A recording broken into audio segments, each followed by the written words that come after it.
నమస్తే, welcome to Ayushman భవ. Viral fevers ఎందుకు వస్తాయి? వైరల్ ఫీవర్స్ యొక్క లక్షణాలేంటి? వైరల్ ఫీవర్స్ ఎంతకాలం ఉంటుంది? అసలు వైరల్ ఫీవర్ సమస్యలకు చికిత్సా విధానాలు తెలుసుకుందాం. అండ్ రైనీ సీజన్ కూడా వచ్చింది కాబట్టి రకరకాల జబ్బులు కూడా అటాక్ అయ్యే ఛాన్స్ ఉంది. మనతో పాటు ఉన్నారు స్టూడియోలో Yashoda hospital senior general physician doctor Vignesh Naidu. Doctor గారితో మాట్లాడదాం. వైరల్ ఫీవర్స్ కి సంబంధించి అండ్ రైనీ సీజన్ లో ఉన్నాం కాబట్టి చాలా విషయాలు తెలుసుకునే ప్రయత్నం చేద్దాం. Hello doctor, welcome to 10 TV studios. yes please, thank you. Rainy season లోకి మనం ఎంటర్ అయిపోయాం. వర్షాలు పడుతున్నాయి.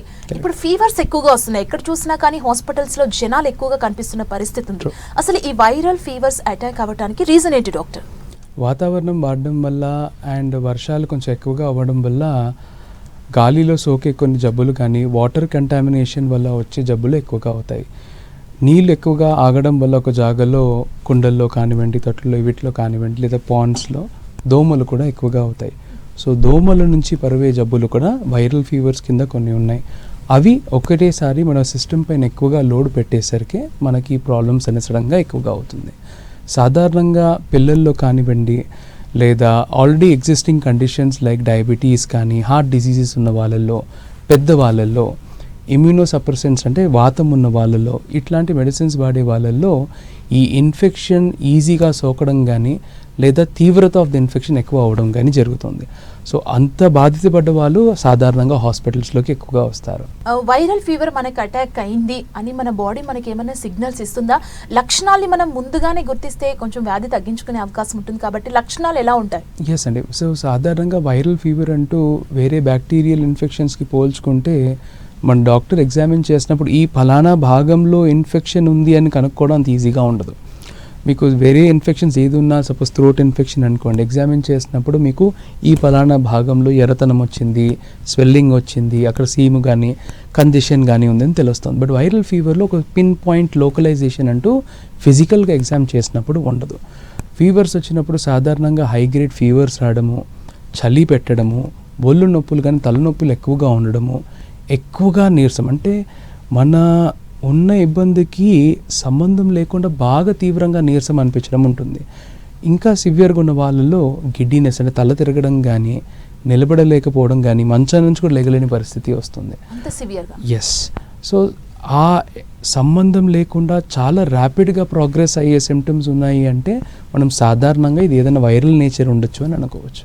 ఓకే, ఇప్పుడు వైరల్ ఫీవర్ అటాక్ అయిన తర్వాత ఎస్ అండి, ఎంత కాలంకి తగ్గే అవకాశం ఉందంటే కొన్ని ఫీవర్స్ నెలల తరబడి ఉంటాయి కదా. సో వైరల్ ఫీవర్ గురించి మాట్లాడుతున్నాం కాబట్టి ఎంత టైం తీసుకుంటుంది క్యూర్ అవ్వడం కోసం? సాధారణంగా ఒక రొటీన్ హెల్తీ ఇండివిజువల్కి మనకి వారం నుంచి 2 వారాలు పడుతుంది క్లినికల్గా ఇంప్రూవ్ అవ్వడానికి. బట్ చికెన్ గునియా లాంటి వైరల్ ఫీవర్ వచ్చింది అనుకోండి, ఫీవర్ అనేది వారం 10 రోజుల్లో తగ్గిపోతుంది. కానీ దాని తర్వాత కీళ్ళపైన పడే ఒత్తిడి, ఆ నొప్పులు అనేది కొన్ని నెలల తరబడి కూడా సఫర్ అయిన వాళ్ళు ఉన్నారు. పర్మనెంట్గా జాయింట్స్ డ్యామేజ్ అయిన వాళ్ళు కూడా ఉన్నారు, టైంకి చికిత్సగా తీసుకోకపోవడం. వైరల్ ఫీవర్స్ అనే కాదు, ఇంకా రకరకాల ఫీవర్స్ కూడా మనకి అటాక్ అవుతుంటాయి. అవునండి. ఫస్ట్ ఆఫ్ ఆల్ జాగ్రత్తలు ఎలా ఉండాలి రైనీ సీజన్లో ముఖ్యంగా ఫీవర్స్ అటాక్ అవ్వకుండా ఉండాలంటే ఏం చెప్తారు? సాధారణంగా ఇంటి బయటికి వెళ్ళినప్పుడు బయటికి వెళ్ళి రాగానే చేతులు కానీ కాళ్ళు సబ్బుతో కడుక్కోవడం స్ట్రిక్ట్గా మెయింటైన్ చేసుకోవాలి. అది కాకుండా వర్షాకాలంలో బయట వాటర్ కానీ, ఐస్ కానీ, లేదా అన్కుక్డ్ ఫుడ్ ఐటమ్స్ తీసుకోవడము సాధ్యమైనంత వరకు అవాయిడ్ చేయాలి. అండ్ దెన్ బేర్ ఫుట్ అంటే చెప్పులు లేకుండా నడవడం, మన పెరట్లో కానివ్వండి, వాకిట్లో కానీ, ఇంటి ముందే రోడ్డే కానివ్వండి, ఎట్టి పరిస్థితుల్లో వర్షాకాలంలో చేయకూడదు.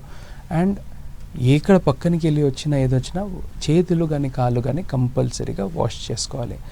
ఇంటికి తెచ్చుకునే ఆకుకూరలు కాయగూరలని కూడా ఉప్పులో కడగడం కానీ, లేదా పొటాషియం పర్మాంగనేట్తో వాష్ చేసి దాని తర్వాత వంటకు పెట్టుకుంటే కంటామినేషన్ అయ్యే ఆస్కారాలు తక్కువగా ఉంటాయి. ఓకే, అండ్ ఇంకొకటి ఏంటంటే ఫుడ్ పాయిజన్ కూడా ఎక్కువగా అవుతుంటుంది రైనీ సీజన్లో. ఏ ఫుడ్ తిన్నా వామిటింగ్స్ అండ్ మోషన్స్ అవుతుంటాయి చాలా వరకు. దీనికి రీజన్ ఏంటి డాక్టర్ ఈ సీజన్లో?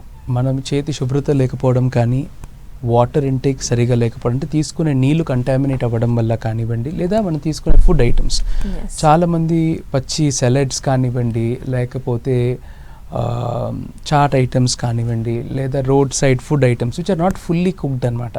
అంటే 70 డిగ్రీల తాపమానం కన్నా ఎక్కువగా కుక్ చేస్తే దాంట్లో ఏదైనా కంటామినేషన్ ఉంటే చనిపోయే ఆస్కారం ఉంటుంది. బట్ దానికన్నా తక్కువ అయినప్పుడు మీకు ఇన్ఫెక్షన్స్ ఎక్కువగా అంటుకునే ఆస్కారం ఉంటుంది. సో ఇంటి నీళ్ళు మనం ఏం చేయాలి అంటే ఈ వర్షాకాలంలో ఈధర్ మన ఫిల్టర్స్ కానివ్వండి లేదా బాయిల్డ్ వాటర్ని బాయిల్ చేసుకొని వాడుకునేటట్టుగానే ఉండాలి. అన్ప్రొటెక్టెడ్ కానీ అన్ప్రాసెస్డ్ వాటర్ని ఎట్టి పరిస్థితుల్లో తీసుకోకూడదు. అండ్ ఇంకొకటి ఏంటంటే రైనీ సీజన్ వాతావరణం కూడా చల్లగా ఉంటుంది కాబట్టి ఎక్కువగా వాటర్ తీసుకోవడానికి ఇష్టపడరు. So Correct. దానివల్ల కూడా ఏమైనా ఇబ్బందులు వచ్చే ఛాన్స్ ఉంది? ఎస్ అండి, ఫీవర్ ఉండి మనం వాటర్ ఎక్కువగా తీసుకోకపోతే డీహైడ్రేషన్ అయ్యే ఆస్కారం ఒక్కొక్కసారి ఎక్కువగా ఉంటుంది. వాటర్ సరిగా తీసుకోకపోవడం వల్ల డయాబెటిక్ పేషెంట్స్లో లేడీస్లో కూడా ముఖ్యంగా యూరినరీ ట్రాక్ట్ ఇన్ఫెక్షన్స్ కొంచెం వచ్చే ఆస్కారం ఎక్కువగా ఉంటుంది. సో వాటర్ ఇంటేక్ దాహం అనే కాకుండా రెగ్యులర్ ఫ్రీక్వెన్సీగా తీసుకుంటూ ఉండగా you should be all right. And doctor ఇంకొక విషయం ఏంటంటే ఫీవర్ వచ్చిందంటే ఏదో ఒక టాబ్లెట్ డోలో లైక్ ఏదో ఒక టాబ్లెట్ వేసుకుంటారు, నార్మల్గా ఇంట్లో ఉంటారు. Correct. సో దాన్ని సీరియస్గా తీసుకోరు. సో ఒక వైరల్ ఫీవర్ అని మనం గుర్తించిన తర్వాత హాస్పిటల్లో జాయిన్ అయ్యాక అసలు ఎలాంటి ట్రీట్మెంట్ ప్రాసెస్ ఉంటుంది? నిర్లక్ష్యం చేస్తే వచ్చే నష్టం ఏంటి ఒక టాబ్లెట్ వేసుకొని ఇంట్లోనే ఉంటే? అంటే ఇనీషియల్గా ఎప్పుడు బాడీ మనకి టైం ఇస్తుందండి. Initial first 2 days to 3 days అని ఇన్ఫెక్షన్ని కంట్రోల్ చేయడం అనేది అతి ముఖ్యం. ఎప్పుడైతే ఆ లెవెల్ దాటి కొంచెం తీవ్రంగా స్టార్ట్ అయిందో అక్కడి నుంచి హాస్పిటల్లో డాక్టర్స్ కానీ ఆ టీం చేసే ప్రయత్నం ఎక్కువగా అయిపోతుంది.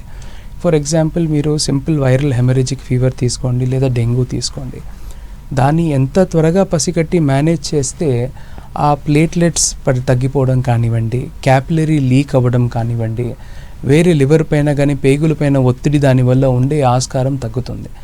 అది డిలే చేసేసరికి అక్కడ నుంచి బాడీని నార్మల్ తీసుకొని వచ్చే ప్రయత్నము చాలా కష్టంగా ఉంటుంది.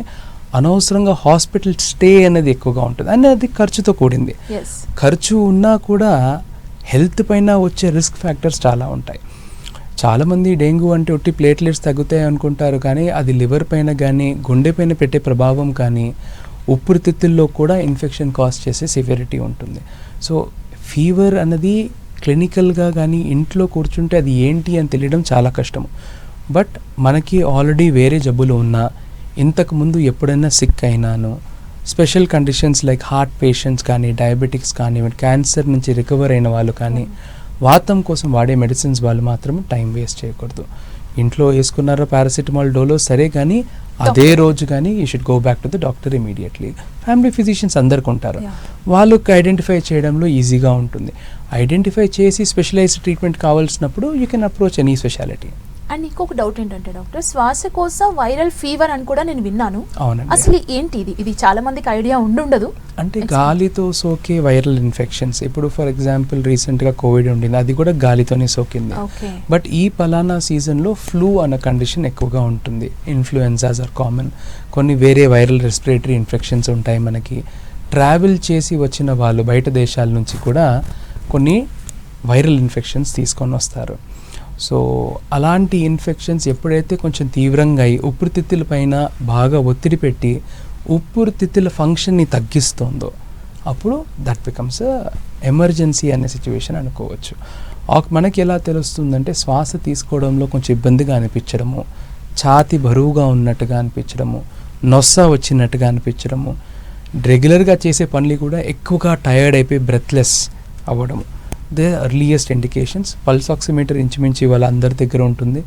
ఎప్పుడైతే ఆక్సిజన్ సాచురేషన్ 95 కన్నా తగ్గుతుందో వెంటనే మనము స్పెషలిస్ట్ని కలిస్తే చాలా మంచిది. అండ్ ఇంకొకటి ఏంటంటే డాక్టర్, చికెన్ గున్యా అని కూడా అంటుంటారు కదా, ఇది Correct. కూడా వన్ ఆఫ్ వైరల్ ఫీవరే అనొచ్చు? ఇది కూడా వైరల్ ఫీవరే అండి. But Okay. చికెన్ గునియాకి వేరే వైరల్ ఇన్ఫెక్షన్స్కి ప్రత్యేకత ఏంటంటే ఇన్ఫెక్షన్ తగ్గిపోయిన తర్వాత కీళ్ళ పైన తీవ్రమైన ఒత్తిడి పెడుతుంది. ఓకే. సో దానివల్ల ఎక్కువ రోజులు ఆ జాయింట్ పెయిన్స్ అన్నది ఉంటుందన్నమాట. సో దానికి ఎంతో కాస్త యాంటీ ఇన్ఫ్లమేటరీ కానివ్వండి లేదా ఆటో ఇమ్యూన్ ఏదైతే ట్రిగర్ అవుతుందో దాన్ని సప్రెస్ చేయడానికి కోర్స్ అనేది ఇంకెక్కువ టైం వాడవలసి వస్తుంది. ఓకే, అంటే 1-2 months ఉంటుందా చికెన్ గున్యా ఎఫెక్ట్? కొన్ని సంవత్సరాలతో బాధపడ్డ వాళ్ళని కూడా చూస్తున్నాము. సంవత్సరాల తరబడి ఎస్ చికెన్ గున్యా అంటే joint pains? Yes, joint pains తో ఫీవర్ తగ్గిపోతుంది, Okay. బట్ ఆ జాయింట్ పెయిన్స్ అనేది they trouble them for a very long time. Okay. And dengue మనం ఎక్కువగా మాట్లాడుకోవాలి. ఈ రైనీ సీజన్ లో డెంగ్యూ Correct. బారిన కూడా చాలా పడుతుంటారు. Correct. వన్స్ డెంగ్యూ అటాక్ అయిందంటే వాళ్ళు కంప్లీట్ గా బెడ్ కే పరిమితం అయిపోతున్న సిచ్యువేషన్స్ మనం చూస్తుంటాం. Correct. సో డెంగ్యూ బారిన పడకుండా ఉండాలి ఈ రైనీ సీజన్ లో అంటే మీరు ఎలాంటి సలహాలు ఇస్తారు? సాధారణంగా అండి ఇంట్లో నీళ్లు ఆగే స్థలాలు ఏది ఉండకూడదు. రెగ్యులర్గా స్ప్రే కొట్టుకుంటూ దోమలు లేకుండా, చెట్లు అందరూ పెంచుతున్నారు ఇంట్లో వల్ల, సో అవిటికి కూడా మీరు ట్రీట్మెంట్ చేయించుకోవాలి సో దట్ దోమలు ఎక్కువ రాకుండా. డెంగ్యూ అనేది సాధారణంగా ఎర్లీ మార్నింగ్ సన్ రైజ్ టైంలో దోమకాటుకి వచ్చే ఆస్కారం ఎక్కువగా ఉంటుంది. సో ఇంటి లెగ్గానే అందరికీ డోర్స్ కానీ విండోస్ తెరుచుకునే అలవాటు ఉంది. సో వెంటనే కాకుండా కొంచెం సన్ మంచిగా వెలుతురు వచ్చిన తర్వాత తెరుచుకుంటే మంచిది.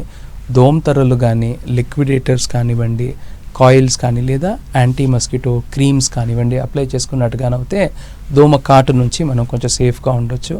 అది కాకుండా డార్క్ కలర్డ్ క్లోదింగ్స్ వేసుకోకూడదు. సాధారణంగా బ్లాక్ కానీ నేవీ బ్లూ దోమలు ఎక్కువగా అట్రాక్ట్ అయ్యేది ఈ రంగులకు అనమాట. సో ఛాన్సెస్ ఆఫ్ బైట్స్ అనేది మీకు ఎక్కువగా ఉంటుంది. లైటర్ కలర్డ్ క్లోదింగ్ మనకి మస్కిటోస్ని అంత ఎక్కువగా అట్రాక్ట్ చేయదు. అండ్ ఇంకొకటి ఏంటంటే లక్షణాలు గుర్తించడం ఎలా డెంగ్యూలో?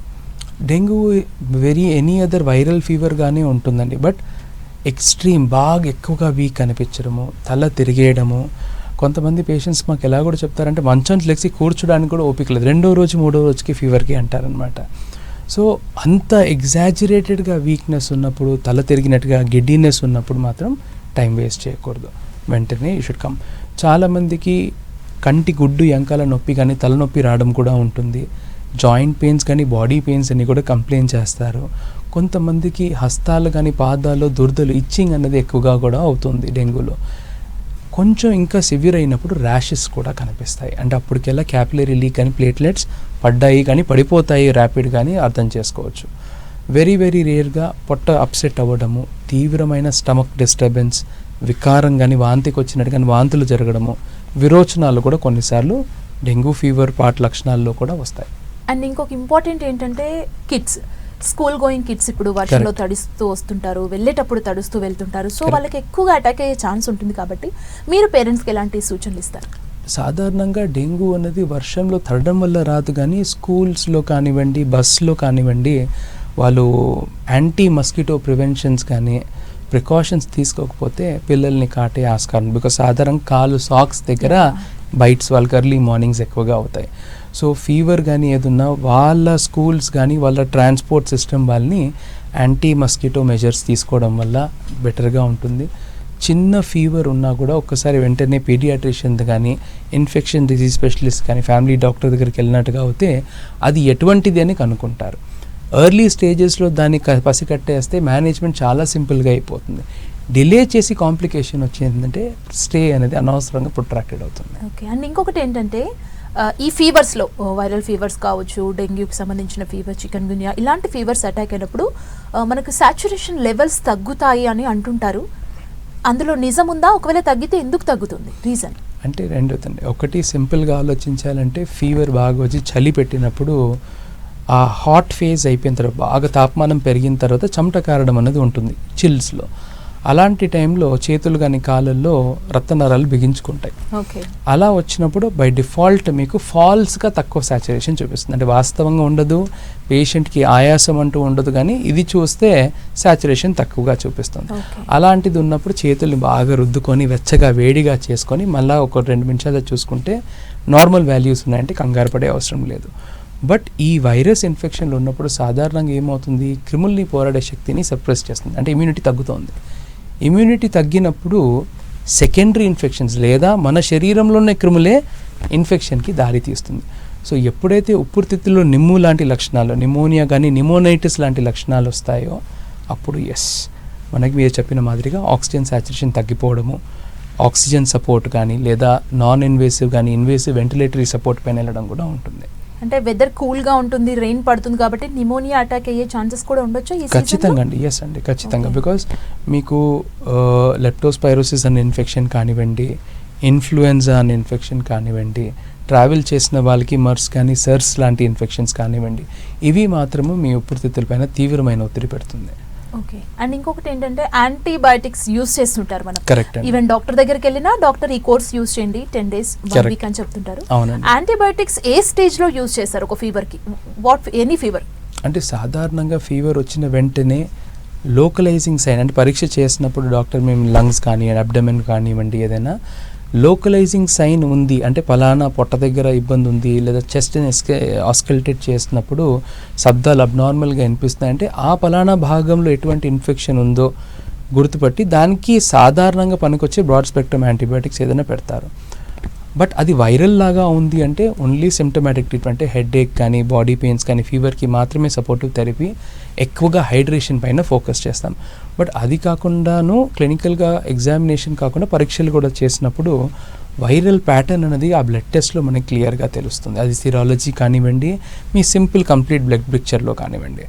సో ఎప్పుడైతే మనకి బ్యాక్టీరియల్ ఇన్ఫెక్షన్ కూడా ఓవర్లాప్ అయిన సందర్భం ఉందో, లేదా ప్రిడామినెంట్గా బ్యాక్టీరియల్ ఇన్ఫెక్షన్ అని అనిపిస్తుందో, అప్పుడు యాంటీబయోటిక్స్ వాడతారు. యాంటీవైరల్ ఇన్ఫెక్షన్స్లో సాధారణంగా supportive therapy is the main. ఇది అంటే ఒళ్ళు నొప్పులు ఉండే అంటే దానికి ట్రీట్ చేయడము, డీహైడ్రేట్ అవుతున్నారా హైడ్రేట్ చేయడము, ఆక్సిజన్ ఏదైనా కొంచెం తగ్గుతుందా సపోర్ట్ ఇవ్వడం.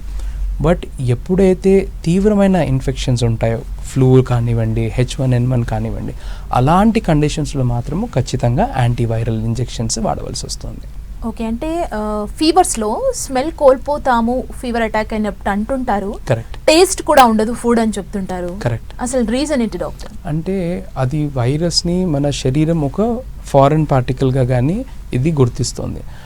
ఆ ప్రాసెస్లో ఎప్పుడైతే దాడి చేస్తుందో మన ఓన్ సిస్టమ్స్ కూడా సప్రెస్ అవుతాయి. ముఖ్యంగా ఈ టేస్ట్కి కానీ స్మెల్కి సంబంధించిన న్యూరలాజికల్ ఫంక్షన్. సో టేస్ట్ పోవడం అన్నది కానీ రుచి లేకపోవడం అన్నది సాధారణంగా అసోసియేట్ అయి ఉంటుంది. అలా ఉన్నప్పుడు పేషెంట్స్ వాటర్ కానివ్వండి, లేకపోతే ఫుడ్ ఇంటేక్ పైన ధ్యాస అంటూ సరిగ్గా ఉండదు. అది మనం సరిగ్గా అడ్రస్ చేయకపోతే దానివల్ల నీరసం పడ్డము, న్యూట్రిషన్ సరిగా లేకపోవడము, ఎక్సెసివ్గా టైర్డ్ అయిపోవడము, అలా ఇబ్బందులు ఏర్పడతారు. అండ్ ఇంకొకటి ఏంటంటే dengue fever and viral fever, ఈ రెండింటికి తేడా ఎలా గుర్తించవచ్చు? డెంగ్యూ కూడా వైరల్ ఫీవరే అండి. Dengue, yes, dengue is a viral fever. సాధారణంగా ఏమవుతుందంటే వేరే వైరల్ ఫీవర్స్కి ప్లేట్లెట్లు అనేది అంత ర్యాపిడ్గా పడదు. డెంగ్యూ ఫీవర్కి కొంచెం ప్లేట్లెట్స్ ఎక్కువగా పడే ఆస్కారం ఉంటుంది. కొన్నిసార్లు అన్ని లక్షణాలు డెంగ్యూ ఉన్న సిరాలజీ పరీక్షలు మీరు ఎన్నిసార్లు చేసినా డెంగ్యూ లేదనే వస్తుంది. సో అప్పుడు దాన్ని వైరల్ హెమరేజిక్ ఫీవర్ అనే పిలుస్తాము. బట్ ఇందాక చెప్పినట్టుగాను supportive therapy becomes a very important step in managing this viral fevers. Okay, and old age people గురించి కూడా మాట్లాడుకోవాలి. అవునండి. ఓల్డ్ ఏజ్ అంటే 60, 70sలో ఉన్న వాళ్ళు కూడా ఈ రైనీ సీజన్లో కొంత ఇబ్బంది పడుతుంటారు. ఎందుకంటే చలితో వాళ్ళ ఆరోగ్యం ఇంకా దెబ్బతింటున్న సిచ్యువేషన్ ఉంటుంది. అండ్ ఈ ఫీవర్స్ బారిన పడకుండా ఉండాలంటే కరెక్ట్, వాళ్ళకి ఎలాంటి సూచనలు ఇస్తారు? సాధారణంగా అంటే పెద్దవాళ్ళల్లో వాళ్ళ ఇమ్యూన్ సిస్టమ్ అనేది ఆల్రెడీ వీక్ ఉంటుంది, కాంప్రమైజ్ ఉంటుంది. సో ఫీవర్ లాంటి లక్షణాలు వెంటనే పెద్దవాళ్ళల్లో రాదు. సో బై ద టైం వాళ్ళకు ఆ సిమ్టమ్స్ వచ్చేసరికి జబ్బు అనేది ఎంతో కాస్త ఆల్రెడీ అడ్వాన్స్ అయిపోయి ఉంటుంది. సో వాళ్ళు గుర్తించి వచ్చే టైంకి వాళ్ళ కండిషన్ అన్నది కొంచెం బ్యాడ్గా అయ్యే ఆస్కారం ఎక్కువగా ఉంటుంది. సో ఏ కారణం లేకుండా జాయింట్ పెయిన్స్ రావడము, సాయంత్రం అయ్యేసరికి జ్వరం ఉన్నట్టుగా అనిపించడము, త్వరగా అలసిపోవడము, ఆయాసం కానీ ఎక్కువగా పడుకోవాలనిపించడము, ఇలాంటి సిమ్టమ్స్ స్టార్ట్ అవుతున్నాయి ఇలాంటి సీజన్లో అంటే ఒక్కసారి వాళ్ళు ఫిజిషియన్ దగ్గర వెంటనే వెళ్ళి చూపించుకుంటే మంచిది. డిలేట్ చేయాలి. అంటే మన హెల్త్ అంతా మన ఇమ్యూన్ సిస్టమ్ మీదే డిపెండ్ అయి ఉంటుంది. కాబట్టి ఈ రైనీ సీజన్లో ఇమ్యూనిటీని పెంచుకోవాలి అంటే ఏం చేయాలి? ఏంటండి, బేసిక్గా వాటర్ ఇంటేక్ బాగా ఉండాలి, హైడ్రేషన్ అనేది బాగుండాలి, ఆ తీసుకునే వాటర్ సోర్స్ అనేది ప్రాపర్లీ ట్రీటెడ్ అయి ఉండాలి. అది నీళ్ళు మరగపెడితే కూడా చాలు, మరగబెట్టి చల్లార్చి తీసుకోవచ్చు. విటమిన్ సి న్యాచురల్ దొరికే ఫ్రూట్స్ కానీ, యాంటీ ఆక్సిడెంట్స్ ఎక్కువగా ఉండే ఫ్రూట్స్ కానివ్వండి, ఉసిరికాయ కానివ్వండి, వైరల్ ఇన్ఫెక్షన్స్లో మంచిగా బూస్ట్ అంటే ఇమ్యూనిటీని పెంచుతుంది. జింక్ రిచ్ ఉన్న ఫుడ్ ఐటమ్స్ కూడా తీసుకున్నట్టుగా అవుతే you will start noticing an improvement. Okay, and జీర్ణకోశ వైరల్ ఫీవర్ అని కూడా అంటుంటారు కదా, అంటే అది డైజెషన్ సిస్టమ్కి సంబంధించిన ఫీవర్ డాక్టర్? అవునండి. ఫుడ్ పాయిజనింగ్ అనేది రెండు రకాలు. ఒకటి వైరల్ ఇన్ఫెక్షన్స్ వల్ల హెపటైటిస్ ఏ కానీ ఈ కానీ ఈ రైనీ సీజన్లో సోకడం అనేది ఇంకా కామన్. కొన్నిసార్లు ఫుడ్ పాయిజనింగ్ కూడా, దాంట్లో కూడా రెండు రకాలు ఉంటాయి. తీసుకున్న వెంటనే మనకి అదే రోజు కానీ అదే రాత్రికెల్లా లూజ్ మోషన్స్ కానీ, స్టమక్ అప్సెట్ అవ్వడం కానీ, వికారం కానీ, వాంతులు. అంటే అలా అయినప్పుడు ఏమవుతుంది అంటే తీసుకున్న ఆహారంలో ఆ toxin by the bacteria already release అయి ఉంది. సో వెంటనే సిమ్టమ్స్ ఏర్పడుతుంది. రెండవది తీసుకున్న వారం 10 రోజులకి స్టార్ట్ అవుతుంది. అంటే బ్యాక్టీరియా ఇంజెస్ట్ అయ్యి మన సిస్టంలోకి వెళ్ళి అది మల్టిప్లై అప్పుడు టాక్సిన్స్ రిలీజ్ చేయడం. సో నిన్న తిని ఇవాళ వచ్చిందంటే వెంటనే గుర్తుపట్టచ్చు. బట్ వారం రోజుల కింద తిన్నది ఇప్పుడు వచ్చింది అంటే కోరిలేట్ చేయడానికి మీ డాక్టర్కి కానీ మీకు కొంచెం ఆ టైం ఇది ఉండాలి. అండ్ ఇంకొకటి fever, any type of fever, viral కావచ్చు, వాట్ ఎవర్, అందరూ చెప్తున్నది వచ్చేసి నీరసంగా ఉంది, నీరసం ఎక్కువగా అవుతుంది అంటుంటారు. ఫీవర్లో ఎందుకు అంత నీరసం? అంటే పేషెంట్ మొత్తం బెడ్లోనే ఉండిపోవడానికి రీజన్ ఏంటి? అంటే ఒక ఇన్ఫెక్షన్ వచ్చినప్పుడు అంటే అది రెగ్యులర్గా మనం ఎక్స్పోజ్ అవుతున్నామంటే మీ బాడీకి స్లోగా ఇమ్యూనిటీ పెంచుకుంటూ వస్తుంది. సో ఒక ఇన్ఫెక్షన్ వచ్చినప్పుడు మన immune system is up to date with the latest infections అనమాట. బట్ 2-3 ఇయర్స్గా ఎటువంటి ఇబ్బంది లేదు, సడన్గా వచ్చినప్పుడు వాళ్ళ immune system starts going into over drive, అంటే ఎక్కువగా పనిచేస్తుంది అగెయిన్స్ట్ దాట్ ఇన్ఫెక్షన్. సో ఎప్పుడైతే మీ బాడీ ఎనర్జీ సిగ్నిఫికెంట్గా క్రిముని పోరాడడానికి పోతుందో మీ డే టు డే ఫంక్షన్స్కి బలం అనేది లేకుండా ఉంటుంది, అప్పుడు బాగా ఎక్కువగా నీరసం ఉంటుంది. అలాంటి టైంలో ఫ్లూయిడ్ రెసిసిటేషన్ కానీ, ఇంక్రీస్డ్ విటమిన్ సప్లిమెంటేషన్స్ కానివ్వండి, supportive care becomes very important. Okay, అంటే వన్స్ వైరల్ ఫీవర్తో అడ్మిట్ అయిన తర్వాత హాస్పిటల్లో ట్రీట్మెంట్ ఎలా ఉంటుంది, చికిత్స విధానం? అంటే సాధారణంగా అండి అడ్మిట్ అయిన వెంటనే ఏ సిస్టమ్ ఎక్కువగా ఇన్వాల్వ్ అవుతుంది అని సాధారణంగా చూస్తాము. సో మీకు బ్లడ్ టెస్ట్ ఉంటాయి, దాంట్లో కొన్ని మోషన్ పరీక్షలు ఉంటాయి, అది కాకుండా ఇమేజింగ్ అంటే ఛాతీకి కానివ్వండి, పొట్టకి స్కాన్స్ కానివ్వండి ఉంటాయి. సాధారణంగా ఏ అవయవాలు అయితే వైరల్ ఇన్ఫెక్షన్స్ కానీ తీవ్రమైన ఇన్ఫెక్షన్స్ ఒత్తిడి పెడుతుందో ఆ అవయవాల ఫంక్షన్ ఎలా ఉందని కూడా క్రాస్ వెరిఫై చేసుకుంటాము. అండ్ ట్రీట్మెంట్ ఒక యాంటీబయాటిక్ కానివ్వండి లేదా సపోర్టివ్ థెరపీ కానీ యాంటీవైరల్ స్టార్ట్ చేసినప్పుడు ప్రతి 2వ రోజు కానివ్వండి ఆ అవయవాల ఫంక్షనింగ్ అని 3వ రోజుకి ఎలా ఉంది, ఇంప్రూవ్మెంట్ ప్యాటర్న్లో ఉందా, తగ్గుతున్న ప్యాటర్న్లో ఉందా అనేది చెక్ చేసుకుంటారు. వైరల్ హెమరేజిక్ ఫీవర్ కానీ డెంగ్యూ ఫీవర్లో ఏదైతే ప్లేట్లెట్స్ బాగా తగ్గుతాయో 1.5 కన్నా తగ్గినప్పుడు తగ్గుతోంది వాస్తవంగా అని చెప్తాము. 1,00,000 కన్నా తగ్గుతోంది అంటే సుమారుగా తగ్గింది. 50,000 కన్నా తగ్గింది అంటే ప్లేట్లెట్స్ సివియర్ థ్రాంబోసైటోపెనియా అంటే బాగా తగ్గిందంట. అప్ టు 50,000 సాధారణంగా ఉన్నప్పుడు రోజుకి ఒక్కసారి ప్లేట్లెట్స్ మన హెమటోక్రిట్ ఎలా ఉంది చెక్ చేసుకుంటే సరిపోతుంది. బట్ ఎప్పుడైతే 50,000కి దగ్గరగా వస్తున్నామో లేదా రేట్ ఆఫ్ ఫాల్ అంటే మొన్న చూసి 2 లక్షలు, నిన్న 1,00,000, ఇవాళ 30,000 ఉందంటే బాగా ఫాస్ట్గా పడు, అలాంటిది ర్యాపిడ్గా ఉన్నప్పుడు డేకి 2 సార్లు కూడా మానిటర్ చేస్తాము అకౌంట్స్ ఎప్పుడు పడిపోతున్నాయి అనేసి. సపోజ్ బాగా తక్కువగా ఉన్న వాళ్ళలో క్రిటికల్ కానీ బ్లీడ్ అయ్యే ఆస్కారం ఉంది, ఎక్స్టర్నల్ కానీ ఇంటర్నల్ కానీ. ఎక్స్టర్నల్ అయితే గుర్తించడం చాలా ఈజీ, ముక్కు నుంచి కానీ కంటి నుంచి కానీ దవడల నుంచి కానీ యూరినరీ ట్రాక్ట్ నుంచి ఇక నోటీస్ బ్లడ్ చూడగానే వెంటనే అలారం అవుతారు అండ్ దాన్ని ఇగ్నోర్ చేయరు కూడా. బట్ బ్లీడింగ్ లోపట అయినప్పుడు మీకు అర్థం కాదు until unless the situation becomes very critical. Okay, so అలా ఉన్నప్పుడు మాత్రం ప్లేట్లెట్స్ కానీ బ్లడ్ ఎక్కించడం కానివ్వండి, ప్లాస్మా లాంటివి ఎక్కించడం కానీ జరుగుతుంది. అండ్ ఇంకొకటి ఏంటంటే ప్లేట్లెట్స్ తగ్గాయి అనగానే పపాయ తినాలి, పపాయ లీవ్స్ జ్యూస్ని తాగాలి అని చెప్పి చాలా మంది దగ్గర మనం వింటున్నాం. ఇందులో నిజం ఎంత డాక్టర్? అంటే ఇప్పుడు మెడికల్గా we are come from the English medicine background. But మా పేషెంట్స్ చెప్పే ఇది ఏంటంటే సాధారణంగాను పపాయ ఆకుని ఇంట్లోనే మరగబెట్టి అది ఎక్స్ట్రాక్ట్ 2 స్పూన్స్ పర్ డే 2 సార్లు తీసుకుంటే ఇంప్రూవ్మెంట్ అయితే ఉందనే చెప్తారు. అండ్ ఇది ఒక ఏజ్ ఓల్డ్ ప్రాసెస్ కనుక దాన్ని చేయడంలో తప్పులేదు, కానీ ఇది ఆపేసి అది మాత్రమే పాటిస్తానన్నప్పుడు రిస్క్ అనవసరంగా ఎక్కువగా తీసుకుంటున్నాం. ఓకే, అండ్ ఇంకొకటి ఏంటంటే ఈ ఫీవర్స్ అంటే షుగర్ ఉన్న వాళ్ళు ఉంటారు, బీపీ ఉన్న వాళ్ళు ఉంటారు, హార్ట్ ఇష్యూస్ ఉన్న వాళ్ళు ఉంటారు. సో వాళ్ళకి ఇప్పుడు ప్లేట్లెట్స్ తగ్గిపోవడం కానీ సివియర్ స్టేజ్ ఉన్నప్పుడు వాళ్ళ ట్రీట్మెంట్ విధానం ఎలా ఉంటుంది? అంటే సాధారణంగా డయాబెటిక్ పేషెంట్స్ కానీ హార్ట్ పేషెంట్స్ ఆల్రెడీ ఎంతో కాస్త బ్లడ్ థిన్నర్స్ పైన ఉంటారు. ఓకే, సో ప్లేట్లెట్స్ సుమారుగా వచ్చే వరకు కూడా మనం దాన్ని కంటిన్యూ చేయొచ్చు. కానీ ఎప్పుడైతే మనకి ఆ ప్లేట్లెట్స్ అనేది సివియర్గా తగ్గిపోతుందో సాధారణంగా బ్లడ్ థిన్నర్స్ని హోల్డ్ చేస్తాం, బికాస్ రక్తం పల్సగా అయ్యేది యాంటీ ప్లేట్లెట్ యాక్టివిటీ వల్ల ఆ మెడిసిన్స్ది. So that becomes an important phenomenon. But అలా చేసినప్పుడు మాత్రం సాధారణంగా హాస్పిటల్లో ఉంచుతాం, బికాస్ వైరల్ ఇన్ఫెక్షన్స్ వల్ల కూడా గుండె పైన వైరల్ మయోకార్డైటిస్ అంటాం, అంటే గుండె కండరం పైన ఇన్ఫ్లమేషన్ పెరుగుతుంది. అదే హార్ట్ ఫంక్షనింగ్ కూడా తగ్గించే ఆస్కారం ఉంటుంది. అండ్ ఈ యాంటీ ప్లేట్లెట్స్ ఆపడం వల్ల బ్లడ్ థిక్ అయ్యి సివియర్ హార్ట్ డిజీజ్ కానీ మోడరేట్ ఉన్న వాళ్ళు కూడా కొంచెం దాని రిస్క్ ఎక్కువ అయ్యే ఛాన్స్ ఉంటుంది. సో హాస్పిటల్లో అప్పుడు మాత్రం కంపల్సరీగా వాళ్ళని ఉంచుతారు, సో దట్ ఆ ప్లేట్లెట్స్ని మళ్ళీ నార్మల్గా అయ్యి ఆ బ్లడ్ థిన్నర్ స్టార్ట్ చేసుకునే వరకు హార్ట్ పైనకి రిస్క్ అవ్వకుండా హార్ట్ అటాక్స్ లాంటివి రాకుండా చూసుకోవడానికి చేసే ప్రయత్నం. అండ్ ఫీవర్స్ కూడా ఎక్కువ అవుతున్నాయి రెయినీ సీజన్ కాబట్టి అవునండి. ప్రెగ్నెంట్ ఉమెన్ Yes, చాలా sir. కేర్ఫుల్ గా ఉండాలి, బేబీ కూడా ఉంటుంది కాబట్టి. అవునండి. సో వాళ్ళకి మీరు ఎలాంటి సలహాలు ఇస్తారు? అంటే ప్రెగ్నెంట్ ఉమెన్కి ఏంటంటే బయట ఫుడ్ మాత్రం is very strict. No fruits ఎక్కువగా తింటారు కనుక సాధారణంగా ప్రెగ్నెన్సీలో చెప్పిన మాదిరిగాను సాల్ట్ కానీ పొటాషియం పర్మాంగనేట్లో నీళ్ళలో నానబెట్టి తర్వాత వాష్ చేసి డ్రై చేసుకొని తీసుకోవడము. Outside food becomes strict no మన రెయినీ సీజన్స్లో. సాధారణంగా ఇంట్లో వాళ్ళు ఎవరైనా సిక్ ఉంటే మనం హాస్పిటల్కి వెళ్ళడం అలాంటివన్నీ చేస్తాం. ప్రెగ్నెంట్ ఉమెన్ని మాత్రము సిక్ వాళ్ళ ఇంటికి వెళ్ళడం కానివ్వండి, హాస్పిటల్ విజిట్స్ అనవసరంగా ఎవరినో మీకు ఇబ్బంది ఉంది మీరు హెల్త్ చెకప్ తప్పితే అనవసరంగా don't visit sick places. Okay, thank you so much doctor. Rainy Sure. సీజన్లో వచ్చే ఈ వైరల్ ఫీవర్స్కి సంబంధించి అండ్ డెంగ్యూ కావచ్చు, మిగతా చికెన్ గున్యాకి సంబంధించి కూడా ఆల్ ఫీవర్స్ గురించి మంచి ఇన్ఫర్మేషన్ ఇచ్చారు. Thank you so much doctor. Thank you, all the best. So views చూసారు కదా, ఇది ఇవాల్టి ఆయుష్మాన్ భవ. మరో కార్యక్రమంతో మళ్ళీ కలుద్దాం. చూస్తూనే ఉండండి 10 TV.